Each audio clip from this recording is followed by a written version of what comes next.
वालेकुम। आज हम स्टार्ट करने लगे हैं exercise 4.2 quantum mechanics by Zettili. Consider a system whose wave function at t is equal to 0 is given as where phi of n of x is the wave function of the nth excited state of an infinite square well potential of width a and whose energy is given En।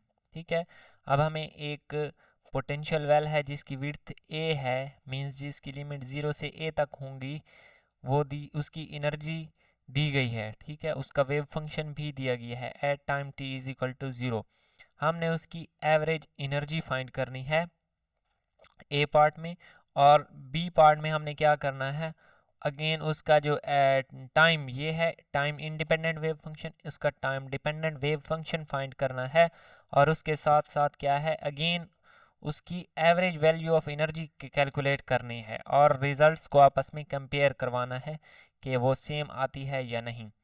तो सबसे पहले हमें average energy calculate करने का formula जो कि हमने problem 3.1 में देखा है, ठीक है, ये है। और इसको एक और डायरेक्ट फार्मूला से भी कैलकुलेट कर सकते हैं, c n square into e n. C n क्या होता है, ये वाला जो कांस्टेंट है हम इसको सी कहते हैं। ठीक है, इसको सी नॉट कहेंगे, इसको सी वन और इसको सी टू, और इसके साथ जो फंक्शन है उसको हम five not, five one and five four. ठीक है, इस तरह। तो दोनों तरीके वैलिड हैं, आप जिस तरीके से करना चाहें। मैंने क्या है, एनालॉजी यूज़ की है प्रॉब्लम 3.1 से। अब इसके लिए सबसे पहले हमें ई एन फाइंड करना पड़ेगा। अब ई एन और पी एन फाइंड करने हैं। अब ई एन हमें जनरल एक्सप्रेशन ई एन की दी गई है।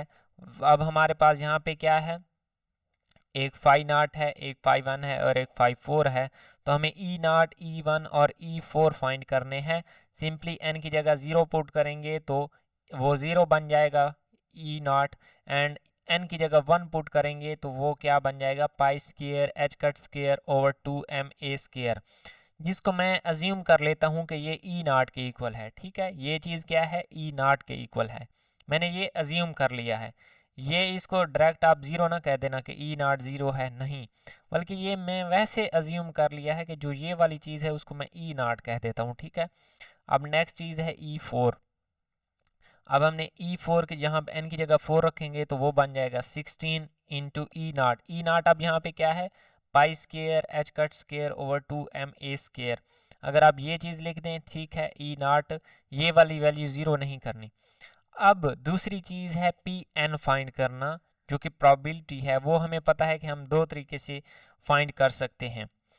अब एक है ब्रा और कैट की नोटेशन में, और दूसरा है सिंपल जो हम पहले क्वांटम मैकेनिक्स में यूज़ करते थे। दोनों मेथड से हम फाइंड कर सकते हैं, सेम रिजल्ट आएगा। ठीक है, तो अब चूंकि मैं यहाँ पे ये वाली चीज़ डिनोट करने लगा हूँ, ठीक है, अगेन मैं यहाँ पे एक चीज़ आपको बताता चलूँ कि फाई क्या है और साई क्या है।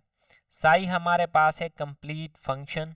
ठीक है, साई हमारे पास ये सारा कंप्लीट फंक्शन है, और फाई हमारे पास ये सिर्फ है फाई नॉट, फाई वन और फाई फोर, और इसके साथ जो चीज़ है वो कांस्टेंट है, उसको हम सी नॉट, सी वन और सी फोर कह सकते हैं, और उसको हम क्या है, फाई के साथ नहीं लिखेंगे। अब यहाँ पे हमें सिर्फ फाई लेना है, उसके साथ वाला कांस्टेंट नहीं लेना।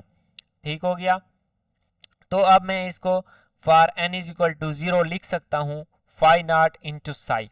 अब फाई नॉट क्या है, यहाँ पे ये गलती, यही तो मैं आपको बताने वाला था कि ये गलती आप लोगों ने नहीं करनी। ठीक है, ये वाला कांस्टेंट साथ नहीं लिखना। क्यों, क्योंकि ये सी है, हमने सिर्फ फाई ऑफ एन लिखना है। ठीक है, फाई ऑफ एन लिखना है, तो ये आएगा फाई नॉट, और इसके साथ आगे क्या आएगा, पूरा वेव फंक्शन जितना है वो सारा का सारा आ जाएगा।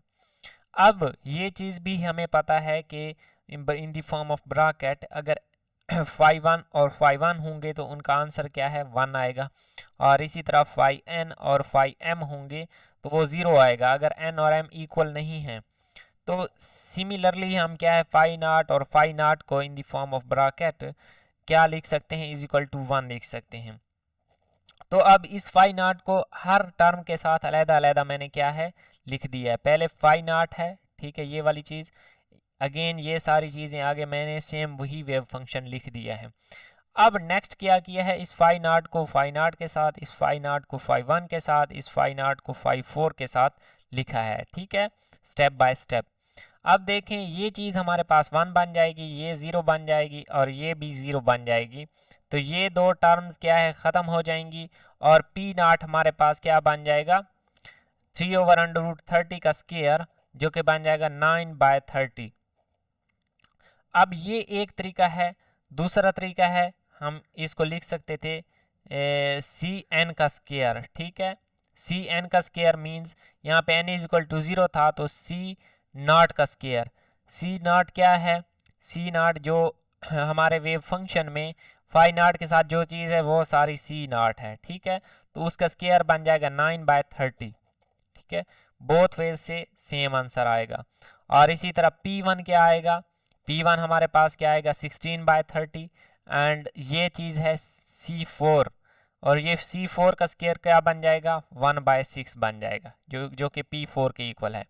अब हमने E1 E not E1 and E4 भी फाइंड कर लिया है, P नॉट P1 और P4 भी फाइंड कर लिया है।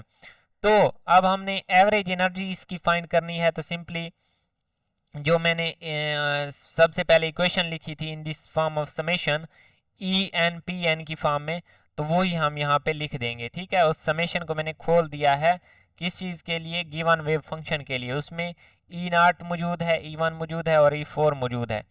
तो अब देखें E0 हमारे पास क्या था 0, तो E0 0 है तो ये पहली टर्म 0 बन जाएगी। ठीक है, दूसरी टर्म है E1 P1। E1 हमारे पास किस चीज़ के इक्वल था, E0। ठीक है, E0 हमारे पास था पाई स्क्वायर एच कट स्क्वायर और इस तरह जो ओवर 2ma स्क्वायर था वही चीज़ है। ठीक है, और इंटू 16/30 P1 की वैल्यू है एंड P4 की वैल्यू है 1/6 और ये 16 E0 E4 की वैल्यू है।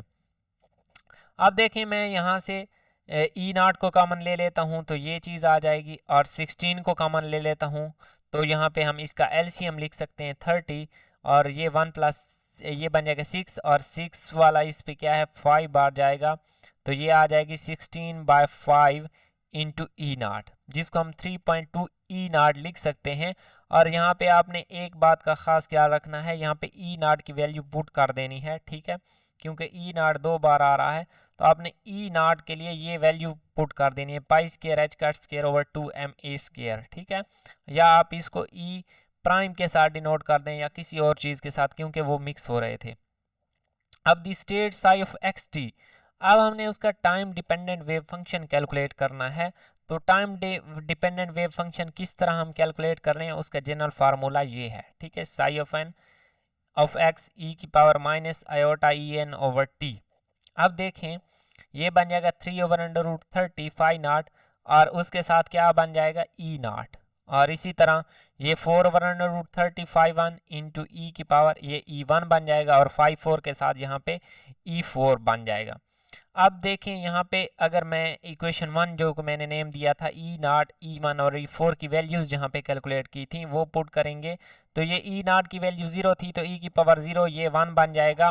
तो सिंपली ये हमारे पास क्या है पहली टर्म बन जाएगी और इसी तरह दूसरी ये बन जाएगी जो कि यहाँ पे अगर हम E1 की वैल्यू पुट करें तो E0 थी मींस पाई square H cut square over 2ma square, तो ये वैल्यू बन जाएगी। और इसी तरह 1/√6/4 और उसके साथ E4 की क्या वैल्यू थी 16 E0, यहाँ पे E0 क्या है पाई square H cut square over 2ma square के इक्वल है, वो आप वैल्यू यहाँ पे पुट कर सकते हैं।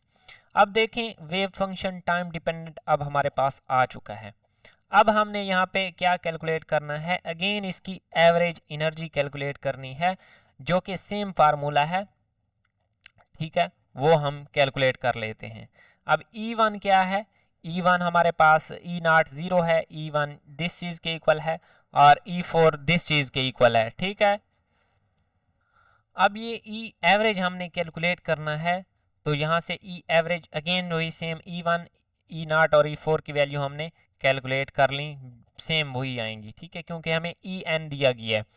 अब इसके साथ Pn हम कैसे कैलकुलेट करते हैं, वही सेम फार्मूला है, लेकिन यहाँ पे एक बात का ख़ास ख्याल रखना है, पहली टर्म पी नॉट मैं अगेन फाइंड कर देता हूँ, वो थी फाई नॉट। अब इसके साथ मैंने सिर्फ फाई नॉट वाली टर्म लिखी है क्योंकि बाकी तो ज़ीरो हो जानी है, ठीक है।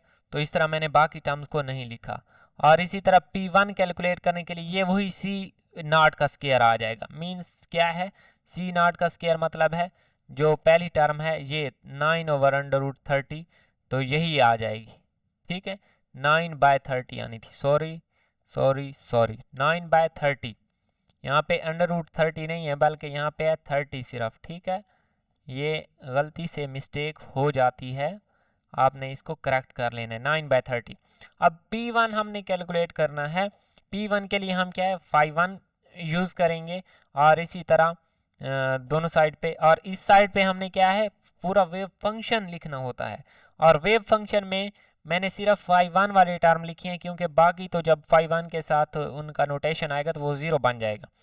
अब यहाँ पे थोड़ी सी समझने वाली बात है, अगर ये हमारे पास है 5, ठीक है, और इसके अंदर a मौजूद है, ठीक है, a, तो इसको ये किस चीज़ के इक्वल होता था, अगर मैं इसको इस तरह लिखना चाहूँ, जो ये बनता था a स्टेरिक इंटू 5, ठीक है। और इस तरह हम इसको क्या है, एक कैट को अगर बरा में चेंज करते थे तो जो हमारे पास उसके अंदर वाली चीज़ है वो किस चीज़ इन द फॉर्म ऑफ जो स्टेरिक है, स्टेरिक की फॉर्म में बाहर आती थी। तो इसी तरह मैंने यहाँ पे ई जो है इसकी वैल्यू क्या है, माइनस की बजाय प्लस लिख दिया। क्यों, क्योंकि मैंने इसका कॉन्जुगेट ले लिया है। अब कॉन्जुगेट में जब सारी चीज़ें ये phi1 और phi1 ब्रैकेट नोटेशन में आएंगे, बाकी चीज़ें बाहर आएंगी, जब आपस में मल्टीप्लाई होंगे, एक प्लस पावर के साथ है एक माइनस के साथ, तो e की पावर 0 बन जाएगी जो कि 1 बन जाएगा। और अगेन 4/√30 का स्क्वायर 16/30 आ जाएगा जो कि ये वैल्यू है। और इसी तरह P4 सेम वही 1/6 आएगी।